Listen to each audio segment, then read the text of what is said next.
भारतीय अवाम में मोदी के खिलाफ शदीद गुस्से की लहर। भारतीय अवाम अब नरेंद्र मोदी के झूठे वादों और नफरत अंगेज सियासत को समझ चुके हैं। भारतीय अवाम सरेआम कह रहे हैं मोदी सिर्फ नफरत फैलाता है और उस पर अब कोई एतबार नहीं रहा।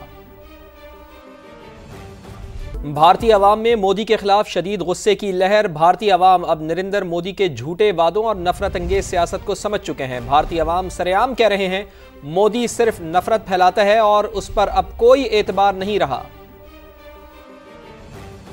भारतीय अवाम में मोदी के खिलाफ शदीद गुस्से की लहर। भारतीय अवाम अब नरेंद्र मोदी के झूठे वादों और नफरत अंगेज सियासत को समझ चुके हैं। भारतीय अवाम सरेआम कह रहे हैं मोदी सिर्फ नफरत फैलाता है और उस पर अब कोई एतबार नहीं रहा।